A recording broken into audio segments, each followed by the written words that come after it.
അച്ചടി വകുപ്പിലെ സ്ഥാനക്കയറ്റത്തിനായി വ്യാജ PSC രേഖകൾ ഹാജരാക്കിയ ഉദ്യോഗസ്ഥന് സസ്പെൻഷൻ. LD ക്ലാർക്ക് മുഹമ്മദ് ഷഫീഖിനെയാണ് അച്ചടി വകുപ്പ് ഡയറക്ടർ സസ്പെൻഡ് ചെയ്തത്. ഇയാൾക്കെതിരെ പോലീസും കേസെടുക്കും. VS അനു തിരുവനന്തപുരത്ത് ചേരുന്നുണ്ട്. അനു, സ്വന്തം സ്ഥാനക്കയറ്റത്തിനാണ് ഇയാൾ വ്യാജരേഖകൾ തയ്യാറാക്കിയത്. എങ്ങനെയാണ് വ്യാജ രേഖകളാണ് ഈ സമർപ്പിച്ചതെന്നാണ് കണ്ടെത്തിയിരിക്കുന്നത്?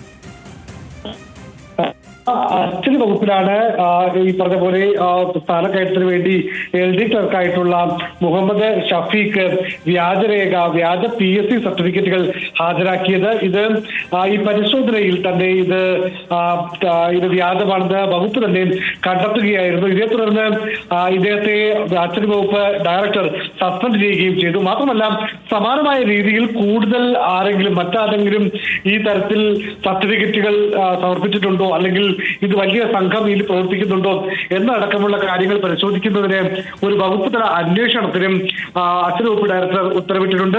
മാത്രമല്ല, ഈ വ്യാജരേഖ ചമച്ചതുമായി ബന്ധപ്പെട്ട് കന്റോൺമെന്റ് പോലീസിൽ ഡയറക്ടർ പരാതി നൽകുകയും ചെയ്തു. ഈ കേസിലും ഇനിയിപ്പോൾ മുഹമ്മദ് ഷഫീഖിനെ പ്രതികൾക്ക് മാത്രമല്ല അറസ്റ്റ് ഉൾപ്പെടെയുള്ള നടപടികളിലേക്ക് കടക്കുമെന്നാണ് പോലീസും പറയുന്നത്. അരുണ്യ, സ്ഥാനക്കയറ്റത്തിന് വ്യാജ PSC രേഖകൾ സമർപ്പിച്ച കേസിലാണ് LD ക്ലാർക്കിനെ സസ്പെൻഡ് ചെയ്തിരിക്കുന്നത്. ഇയാൾക്കെതിരെ പോലീസും കേസെടുക്കും. VS അനുവാണ് വാർത്തയുടെ വിവരങ്ങൾ പങ്കുവച്ചത് തിരുവനന്തപുരത്ത്.